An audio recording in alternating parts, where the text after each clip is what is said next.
2023년 9월 아버지가 스스로 세상을 떠나신 후 정신건강복지센터라는 곳에서 연락이 왔고 현재는 3번의 상담을 받았다. 이번 영상은 3번의 상담을 받았던 과정을 기록해보려고 한다. 첫 번째 상담날 2023년 11월 28일 화요일.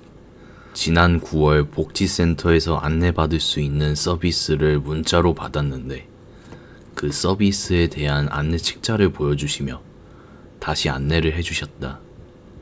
안내를 해주시다 정신건강 치료비 지원은 받을 수 있으실 거라며 필요한 서류들을 안내해 주셨다. 그렇게 남은 시간 간단히 우울증에 관한 설문을 작성하고 약간의 상담으로 마무리가 됐다.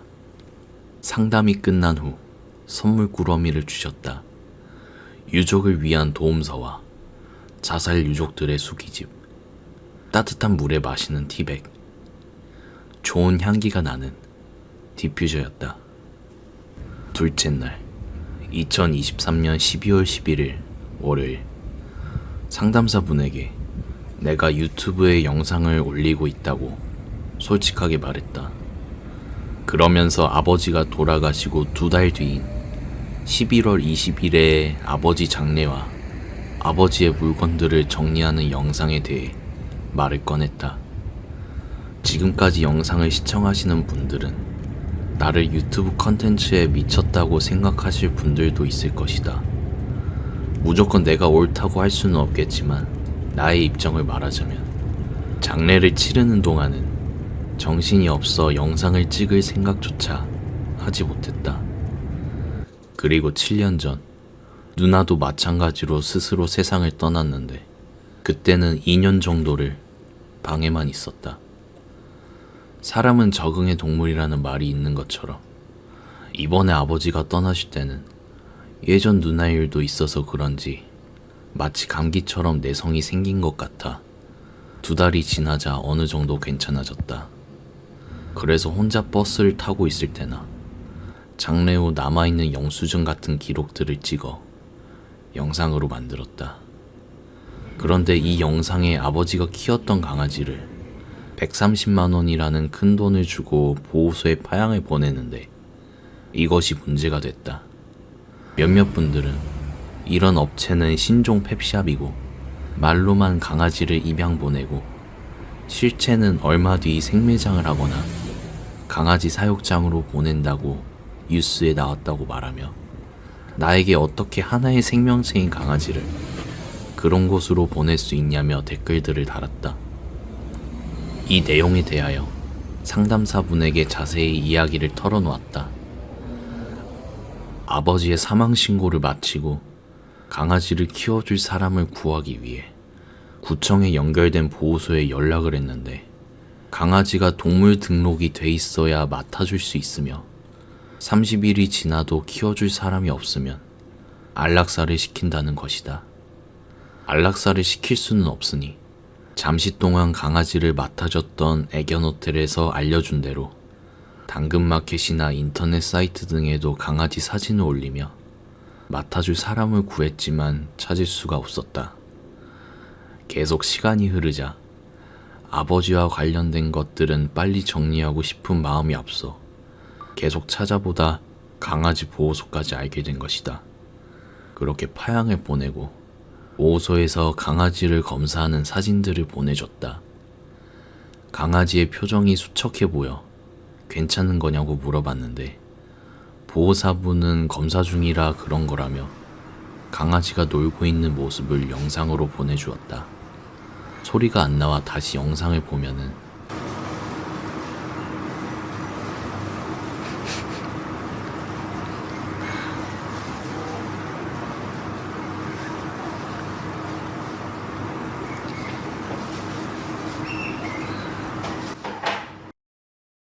잘 지내고 있다고 느껴졌다.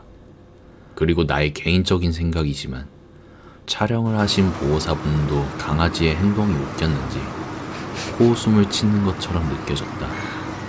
내가 느끼기에 보호사분이 어느 정도 강아지에 대한 애정이 갖고 있다는 생각이 들어 도저히 생매장을 시킨다거나 사육장에 보낸다는 것은 생각지도 못했다. 그렇게 다음날 강아지 입양 간다는 메시지와 함께 사진을 올려주셨다. 제일 먼저 들었던 생각은 너무 빨리 입양이 돼서 제대로 키워줄 수 있는 분에게 갔을지에 대한 걱정과 의문이 들었던 것이다. 그렇다고 해도 이 당시에는 강아지가 생매장을 당하거나 사육장에 보내실 거라는 생각은 상상조차 하지 못했다.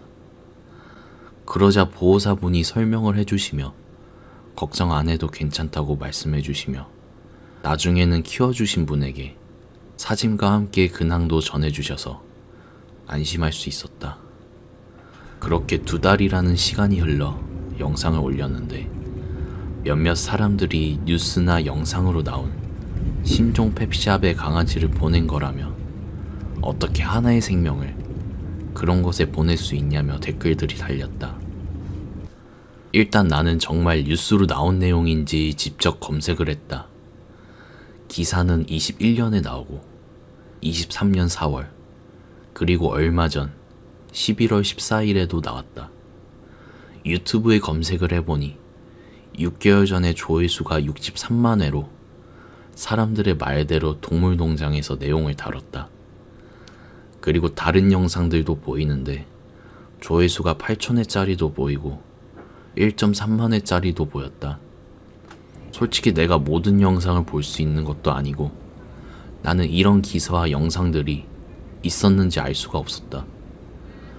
직장에서 신입으로 회식 자리에 갔을 때 사람들이 열심히 할 거냐고 물어보면 솔직히 온몸을 바쳐 열심히는 못할 것 같다고 큰 피해 안 끼치도록 일하겠다고 대답하는 편이다. 내가 잘못했으면 잘못했다고 말하지 거짓말은 하지 않는다. 평소 비꼬는 댓글이나 비난 같은 댓글은 이해를 할 수 있었지만 이번에 이렇게 집단으로 사람들의 댓글을 받아본 적은 처음이어서 당황스러웠다. 많아봤자 745개의 댓글 중에 아마 10% 정도 그런 댓글을 남겼겠지만 이런 일은 처음이다 보니 내 영상을 보는 모든 사람이 전부 나를 안 좋게 볼까봐 억울한 감정이 생겼다. 그래서 보호소에 연락해 다시 데려올 수 있냐고 물어보니 이미 입양을 보내서 다시 파양되는 것이 아닌 이상 데려오기는 어렵다고 했다. 결국 억울한 심정도 있고 잘못된 부분이 있으면 인정을 할 겸 커뮤니티에 글을 남겼었다. 그런데 지금 생각해보면 내가 했던 행동이 비난이 아닌 존중을 받을 수 있다고 생각한다.